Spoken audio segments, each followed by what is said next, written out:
This podcast is recorded at Windsor Public Library, which sits on the traditional territory of the Three Fires Confederacy of First Nations and includes the Ojibwe, the Odawa, and the Potawatomi. We respect and honor First Nations' long-standing relationship to the land along the Detroit River in what is now called Windsor, Essex County.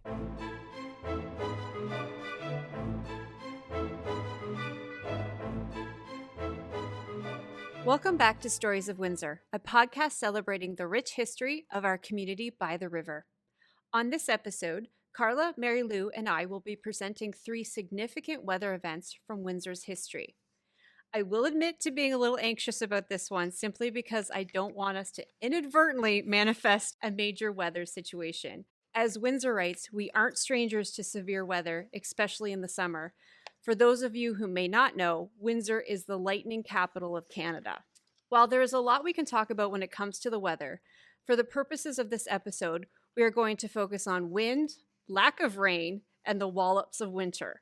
I'm going to get the discussion started with Windsor's experiences with severe wind, specifically the 2 worst tornadoes to not only hit our area, but are still rated within the top 6 worst tornadoes in Canadian weather history.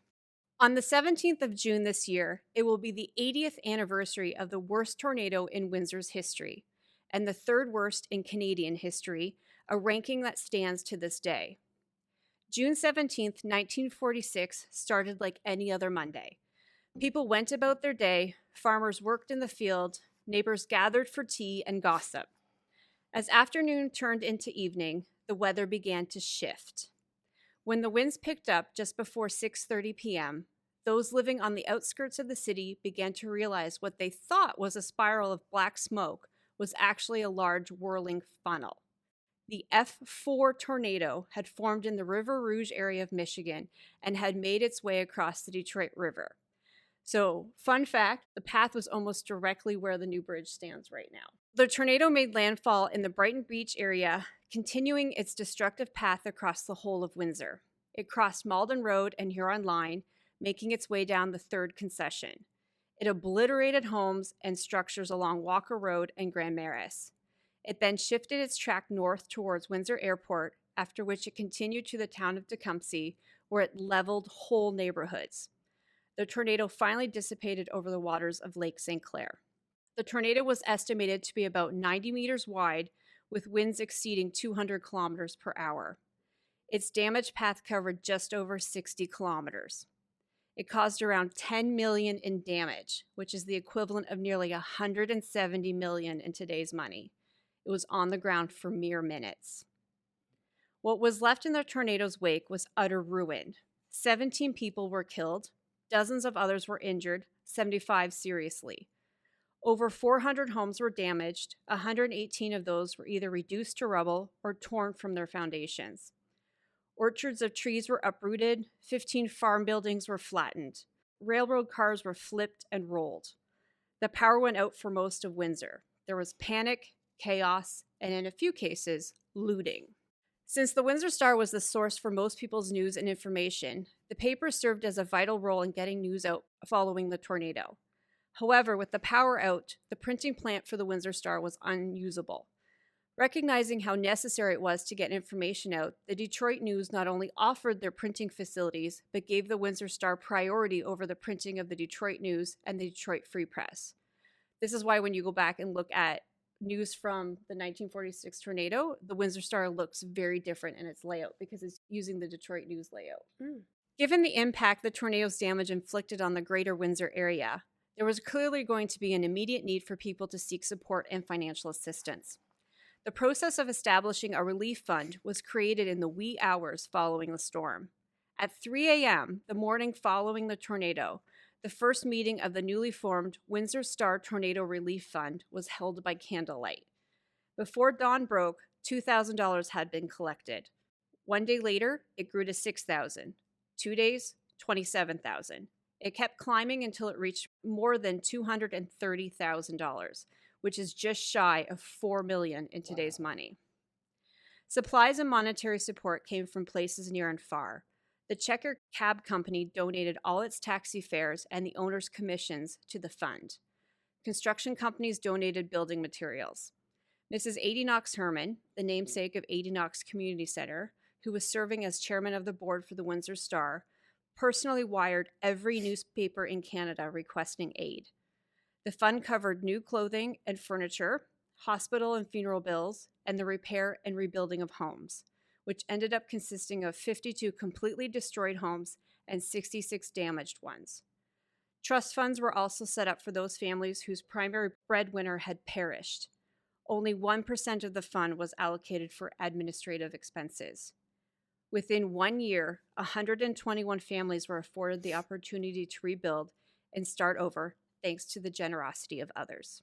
That's truly amazing. It was, yeah. They didn't even skip a beat. Like, tornado hit at 6:30. By the next morning, they had already collected And there was thousands no of dollars. GoFundMe Nope. accounts That's there, right. so that's No. pretty extraordinary. And if people are interested, the Municipal Archives has taken possession of the Windsor Star photo archives. And there are some really great pictures in there of the rebuilt homes and the relief effort. It's definitely interesting to sort of put all the pieces together with those photos. Now, the second worst tornado in Windsor's history occurred on April 3rd, 1974. It was the result of an outbreak of severe weather that spanned 13 states within the infamous Tornado Alley. The tornado that hit Windsor on the night of April 3rd was one of 148 confirmed tornadoes from this supercell of storms. It still stands as the sixth deadliest tornado in Canadian history, again with the 1946 tornado being number 3. The F3 tornado touched down just after 8 p.m., hitting Devonshire Mall, which was undergoing renovations at the time. It twisted steel frames and pushed a 30-ton crane about 6 feet. A man staying in a house trailer not far from the mall said that at the time of damage, he found breathing difficult and the noise unbearable. The tornado then made its way to the Windsor Curling Club on Central Avenue, where at 8 p.m., the finals for the Klubler Blue Broom Bonspiel, that's a mouthful, had just started. At 8:09 p.m., the tornado made direct impact with the curling club. And according to some sources, Environment Canada's warning didn't go out until 8:15. Almost all the casualties were in the curling club that night. The tornado made a direct hit of the main concrete wall, causing it to collapse. About 60% of the roof was completely removed, followed by the inward collapse of the end wall facing west-southwest. While the 1974 tornado had less wind strength than the 1946 tornado, it was a monster in width, measuring over 300 meters across. Its damage track was only 22 kilometers long compared to 60 kilometers in the first one. When it finally dissipated, 9 lives were lost and many more were seriously injured. Rescue efforts were a challenge as the tornado hit at night, which is extra terrifying. So conditions were extremely treacherous and searches had to be done in total darkness. Final damage was estimated at $1.8 million, the equivalent of approximately $13.5 million in today's money. So much less damage on this one. Mm-hmm. But in saying that, I did find a copy of the damage report conducted by the Weather Service following this tornado. And it was actually in the archives at the University of Western Ontario. There's the actual investigative damage report they do after all tornadoes to decide what scale it's going to be at. And they use a lot of local newspapers in the area just to sort of get an estimate of the damage. And so what was reported in the news at the time and subsequently is a little bit contradictory to what is in this final weather report investigation from the Weather Service. So, firstly, the tornado wasn't confirmed until around 9 p.m., not 8 o'clock. A train spotter confirmed that a tornado had touched down in Flat Rock, Michigan at 8:40 p.m. before the storm cell made its way across the Detroit River. So there's no way it could have hit the curling club at 8:09, according to this report. Second, the tornado was mainly aloft when it made landfall in Windsor. So that means it hadn't actually touched the ground. So the damage path of 22 kilometers was when it was physically on the ground. So it was confirmed on the ground when it hit Devonshire Mall and it hit the curling club. The report lists that the curling club was hit at 9:10 p.m. local time, not 8:10 p.m., and that the club held 48 people when the tornado hit, 8 of whom were killed and 23 seriously injured. And then one more, sadly, would succumb later to their injuries. The investigation found that the walls of the curling rink were so poorly constructed with unreinforced cinder block walls. Basically, it was just a bunch of cinder blocks cemented together. So after the investigation was completed, the tornado was actually downgraded from an F3 to an F1. Despite the devastation at the curling club, it was discovered that no other structures or trees surrounding the rink were damaged. Therefore, the reason for the extensive destruction at the curling club was less due to the high winds, but rather to poor construction. Oh, wow. That pretty much wraps up my tornado stories. So again, two of the worst ones in Windsor. If you Google Windsor tornadoes, there's a really cool Google map that lists all their tornadoes in Windsor and actually has them pinpointed on a map from, I think, the late 1800s up until 2003. And most of them were F0 to F1. Mm-hmm. That's why these two stand out the most, because they were the most significant tornadoes that ever hit Windsor. So it's not uncommon for us to have tornadoes, but usually they're much smaller in damage, much less wind speed as well. So again, I hope we don't manifest anything. Now we're coming into the summer thunderstorm season. Can you remind me the years again of those tornadoes? 46 and 74. Yeah, the 74 one, like, I'm a curler, and a lot of the curlers, especially the senior curlers, they remember that. They were curlers at the old curling club on Central that was affected by the tornado. So it's like lore amongst the curlers. And the destruction of that curling club is what led to the building of Roseland Golf and Curling Club in 1978, which was a city-owned building and obviously built to code and of all the safety standards. Yes. Most likely a reaction to the poor construction of that. Oh, yeah. When we talk about like nature and we were discussing the subject, it's always the idea that we are under this illusion of control when it comes to nature. It's going to happen and there's nothing we can do about it. And the best thing is to just be prepared and be aware. That's why in 1946, the newspaper was so important after the tornado, is because some people who weren't in the damage path didn't know what happened because power was out. There was no way to communicating. So the paper was the way to get the information out after the tornado. And a lot of times they would do like 2 or 3 editions on a day like this. Oh, yeah. That's a very good point. Most of my research was I started through our Windsor Star database because it was so reported during the time period. And I don't want to say it's funny because this poor individual was very, very injured, but there's a photo of a boy and a young boy whose family, he lost half of his family in the 46 tornado, and he's smiling, the doctor's looking over him, and the caption's basically like, he's Carl in good spirits. Jones, cheerful despite tragedy that struck. So he just says he has a broken leg, but the story is a 2x4 went through his leg. Oof. And it doesn't tell you that. So it's censorship. Sort of, yeah. But then in another vein, they're showing, bodies covered at the curling club and just it's just carnage. What was and they're the photo that you showed me of the one in blanket? the field? It looks like just a quilted blanket in the field. But if you look really close, this was the 46 tornado. If you look really closely, you can see a hand, and it's clearly someone's body. And you said that it was decapitated. Wow. Yeah. This idea that we have control when it comes to nature, I think we're fooling ourselves. But with that, Carla, onto you. I am covering what's known as the drought of '88. So here in Windsor, and in Essex County, Southern Ontario in general, we know that we get blazing hot summers, okay? And the summer of '88 was no different. So in the summer of 1988, North America experienced the worst drought since the 1930s.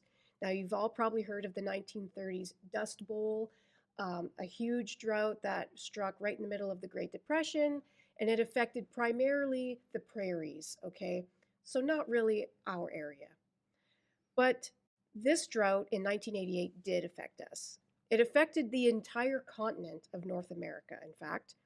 And Windsor, Essex was hit particularly hard because of extreme heat waves that lasted throughout the summer, something that we have come to expect here each summer as of late. The Windsor Star called us the, quote, most parched part of the province, end quote. And the drought and heat wreaked havoc on local farmers and floral nurseries as crops and plants withered under the conditions. With practically nothing to sell to customers, local growers turned to the provincial and federal governments for relief, perhaps some economic help. But the government downplayed the drought and its effects. This quote comes from the Windsor Star writer Janice Van Sickle on August 11, 1988. Here's the full quote. An all too brief visit to Essex County by Ontario Agriculture and Food Minister Jack Riddell at the height of the drought. The minister stuck his nose in the door and declared things to not be as bad as expected, end quote. So let's put it this way. The residents of Windsor, Essex disagreed, okay? So how did we know this was a drought and not just like a couple of dry months? Well, precipitation levels actually fell well below average from as early as January of 1988, but worsened significantly by the spring. So let me give you some numbers to put perspective on this. So in the month of April, at the time, normal rainfall amounts were approximately 68 millimeters. In 1988, we got only 49. Still, that's not that big of a difference. In May, a normal amount is 67.8 millimeters. In 1988, we got 14. Whoa. Oh, that's a difference. Yes. Normal rainfall for June was 78 millimeters. And in 1988, we got a measly 17 millimeters. Wow. And this trend of low precipitation continued well throughout July and August, which was compounded by extreme heat waves. On June 25th, 1988, the Windsor Star wrote this: much of North America farmland is parched and the crops are withering in the most severe drought since the Dust Bowl days of the Depression. So the photograph above this article that I just quoted from depicts a local tomato farmer, Paul Sylvester, looking to the sky with his arms outstretched as if asking, when is the rain coming? The Star reports that lawns were scorched brown and houses even had low water pressure because of the lack of rainfall. Early crops like peas and strawberries, which are usually growing at the beginning of June, were basically toast. All of the good things that Essex County is known for growing, like cucumbers, wheat, corn, orchard fruits, tomatoes, they burnt up in the fields. Even livestock farmers suffered because the crops they feed their animals, primarily hay, soybeans, and corn, all suffered low yields and were way more expensive to buy. One local farmer, Larry Meals, explained that very few farmers had irrigation systems for their field crops at that time, and that purchasing crop insurance from the province was rare because, as he put it, quote, how do you insure for a drought like this that comes along once every 50 years? End quote. Yeah, that's a good point. But it wasn't just farmers that felt the drought. Local nurseries that grew ornamental plants, flowers, and trees suffered too. Keeping the plants alive required growers to work twice as hard. For example, Maria Papp, the owner of Flora Gardens in Oldcastle, told the Star that she had to pull water from her well to maintain her plants. She said, quote, I have to get up through the night and move the irrigation pipes all the time just to keep the plants watered. So she's working through the night. Sales also dropped because no one wanted to buy plants that would almost surely die with no rainfall. A headline from August 25th, 1988 reads, Scorch killing city trees. The drought of 88 caused thousands of large trees across the city to just drop dead. To quote directly, along downtown sidewalks, dozens of trees ranging from 15 to 20 years old have shriveled up and died in the heat, killed by an affliction foresters call scorch. So can you imagine huge, stately trees in old neighborhoods like Sandwich and Walkerville suddenly just dropping dead? So this is the part I find most interesting as an animal lover. The drought impacted local wildlife too. So people reported skunks and raccoons in their swimming pools and playing in sprinklers, trying to drink the water and stay cool.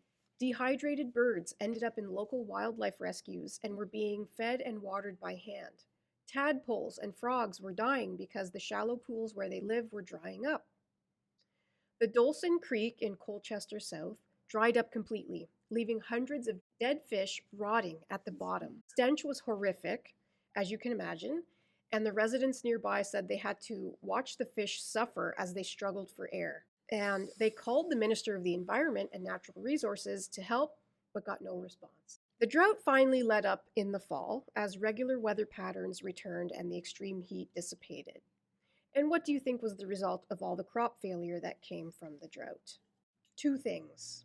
First, there was an exodus from farming, especially vegetable growers. I can't recall the numbers, but significant numbers of farmers just got out of the trade altogether. They were done with gambling. It's expensive just when it's going well. Forget the fact that what happens when it's not. Exactly. Wow. And the second thing was that higher prices resulted for the consumer. Food prices skyrocketed after the drought as farmers tried to make back what they could from what little crops they had yielded that year. And there were more interesting consequences from this drought of 88, kind of more like national consequences. The drought of 88 and the heat waves that plagued the area had even far more reaching consequences. It became known as a turning point in the Canadian environmental movement. NASA scientist James Hansen testified to U.S. Congress that year that climate change was rapidly escalating and that failure to reverse certain behaviors immediately would be harmful to the Earth. The effects of the drought also inspired renowned geneticist and environmentalist David Suzuki to create a 5-part radio series for the CBC in 1989 called It's a Matter of Survival. He also turned this into a book after that. The series asked scientists from various fields to provide insight into what the Earth would look like in 50 years if human behavior toward the environment did not change. The discussions on air were eye-opening, actually frightening, and about 15,000 listeners from around the world wrote to David Suzuki in response to the series to voice their concerns.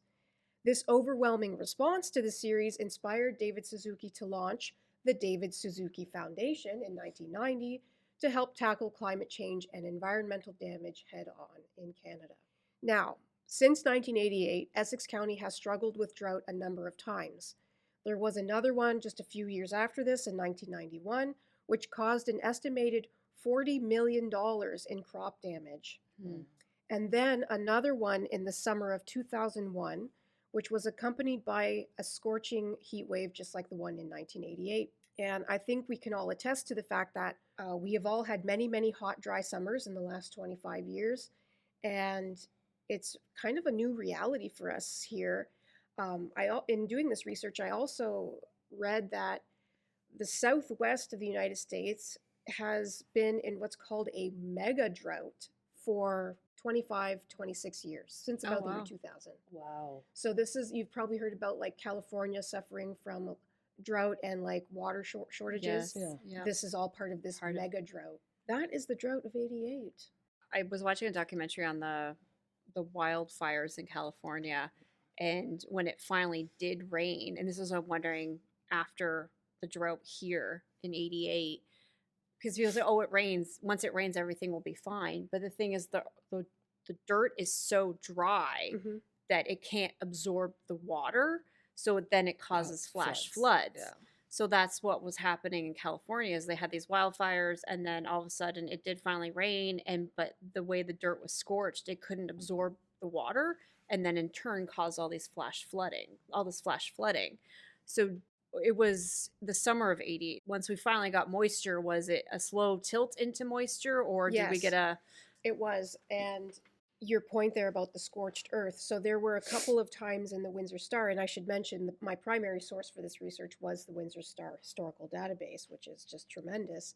Several articles mentioned that there were tiny rainfalls here and there, and the headlines kind of like, will today's rain bring relief? And the answer was always no. It did not absorb into the earth, and by then also like the plants were just already suffering. They were toast essentially. Yeah. So yeah, and a lot of the plants, they have a long grow period, right? So like you don't harvest till the fall, so they need months and months of moisture. So even just like one or two rainfalls falling on this hard scorched earth is just going to do nothing. Thank you, Carla. That was very.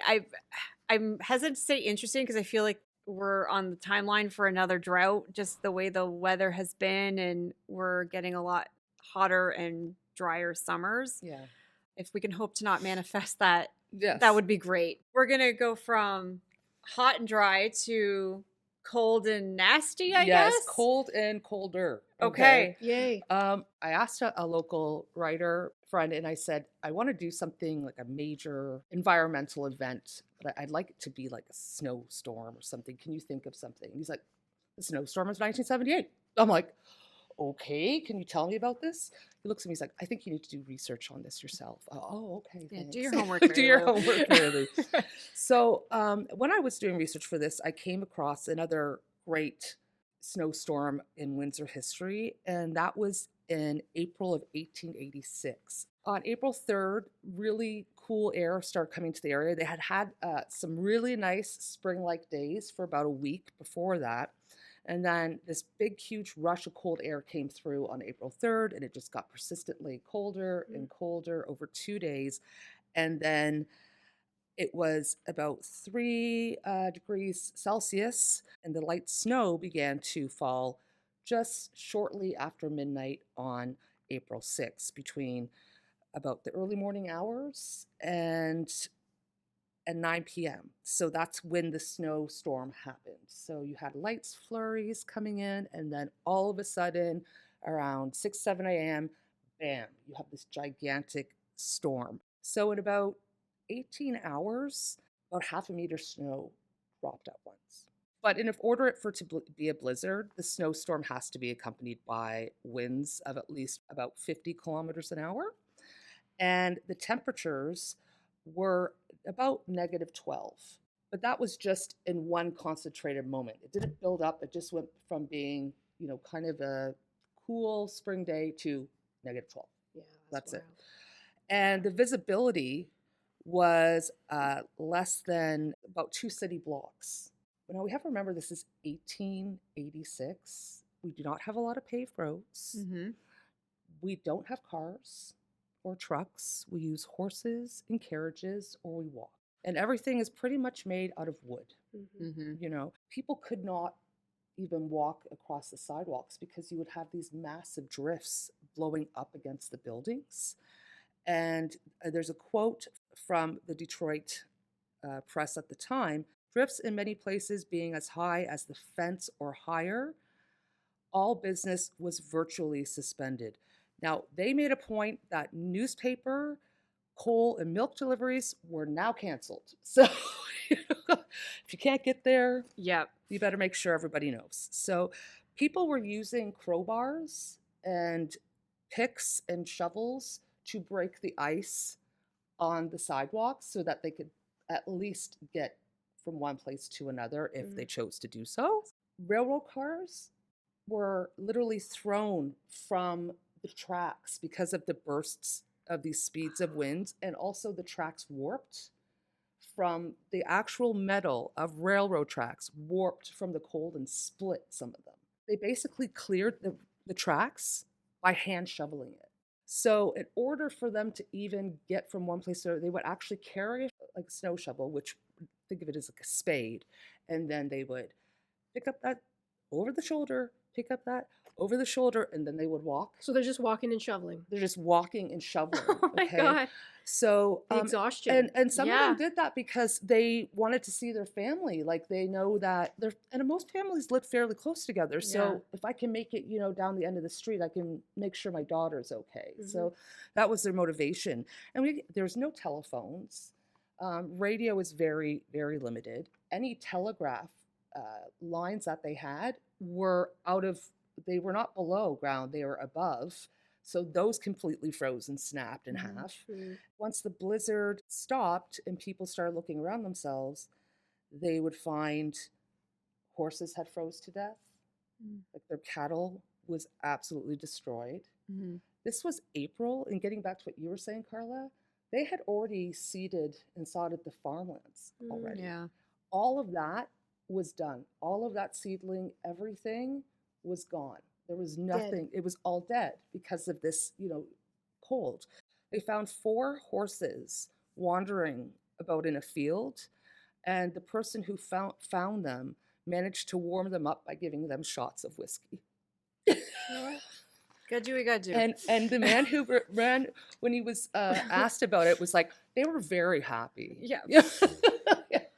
You have horse carriages, and some of them got off because the leather snapped. Yeah. Carriages just froze apart. Like nobody could go anywhere. You were just Yeah. stuck where you are. So they just said to people, stay indoors and let this situation, take care of itself. But the wood on houses that were really affected, the wood rot became like, these are things that you don't expect until later. But it was much like you get hit once and then you have no way to ease out. Yeah. Going into the other story I'd like to tell you, this has to do with the Great Snowstorm of 1978.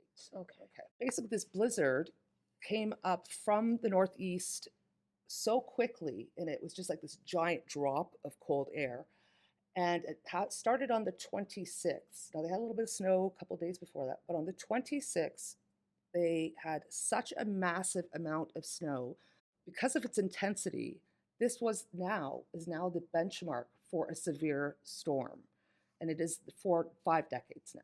It was actually Arctic air colliding with the Great Lakes, and it produced this storm system that, under a record snowfall, the winds exceeded about 100 kilometers an hour, creating whiteout conditions for like 3 city blocks. You couldn't see anything ahead. Some people said 500 meters. There are other reports of much longer than that. And it just didn't inconvenience this area. It was in Michigan, and this county, up to Kent County, was brutally. I think even more because Yeah. like my in-laws are from the Niagara region Yeah. and they talk about the blizzard of 78. The Detroit airport recorded 16 inches of snow over one night. The snowfall turned into complete zero visibility. Now, it was reported that 4 people died in Windsor, but that doesn't take into account to the people who died having heart attacks from trying to shovel yeah. snow. As a whole, when you count the heart attacks and pushing cars and people who may have frozen their cars somewhere on Highway 3, like, does that belong to the county or is that statistic for Windsor? You're looking at about 12 people in this area. Okay. Ohio and Michigan, that also got hit by it, they had, between the two, 300 people die. Wow, that's a lot. That's a lot. The best way to explain this is an article by Ted Shaw, who used to be a reporter for the Windsor Star. He was joining a militia to see what it was like to go out into the storm, doing his reporter's duty. He gets into this car, a military car, and they're driving to go pick up this gentleman that worked at the Harrow substation, because he needs to come back to the CKLW station and help repair some of the lines for communication, etc. They could drive like a little bit and then stop, a few blocks, then stop. The snowdrifts would build up, and then the wind would like push a hole through it, so it was like a tunnel. Oh my God, and they that's terrifying. used those to drive through. When they came back, going the back way, they had all collapsed on cars that were there, and those cars were done. That's so So terrifying. that's so terrifying. It took them what was like, normally a half an hour between the county and here. It took them 11 hours. Oh, wow. Okay. There were other things, like a man from Bell River. He thought it'd be cool to snowmobile. He got distracted, didn't realize he was on St. Clair River, and the ski jutted into some ice, and he spun around in like multiple circles, lost his sense of direction. He started walking in what he thought was the direction. He's like, okay, I'm only about 1.5 kilometers from my house. I can make it there. He ended up walking 11 kilometers in the wrong direction and stayed in an ice fishing hut until he was found 2 days later. It's amazing he survived that. It's amazing that there are things that are good people, like the people who worked out in the county and have our milking farms. They would normally use these electronic hydrating machines that pull out the milk. A whole bunch of people from the neighborhood, all the farmers came in and hand milked the cows so that they wouldn't die. There were so many incredible things. So this is how severe it was. It basically changed how people took care of weather reporting and making guidelines. Like you said, there's Michigan actually incorporated a permanent weather advisory, for example. But financially, it was horrifying for the entire area. And I'm going to use some Michigan numbers, but I think we can apply them to here. The blizzard was economically devastating. Detroit's auto industry analysts estimated potential losses at $130 million, and that's in 1978 money. And 300,000 workers idled with production schedules completely screwed up. This storm went all the way up to Kentucky, Yeah. to that's a big Toronto, storm. up to Quebec. And it was just 2 days of complete snowfall. And then the following week, there was another milder snowstorm. Ironically, last week was Emergency Preparedness Week for the city of Windsor. It's a good thing to be prepared. And I think we're realizing more and more that the importance of preparedness is essential because we never know what Mother Nature is going to throw at us. Mhm. And it seems like in all these circumstances that we talked about today, people were caught off guard Yes. with the severity of it. I just wanted to say this about the 1886 Yeah. blizzard, which happened in April. So Yeah. I'm a superstitious person, and Yeah. I believe if you put your winter clothes away too early, if those winter boots get packed away and winter coat get packed away too early, you will bring on a snowstorm. Of course. And I bet you somebody did that. With that, we will end this episode. Again, fingers crossed we don't manifest anything and hope it's a very enjoyable, low humid, low heat summer. Let's just Oh, put I that out there. Fingers hope to crossed. be. Probably won't be, but we can hope. Lovely as always, ladies. Thank Look you forward so to the much. next So fun. episode. Yeah. Thanks, everybody. You're welcome.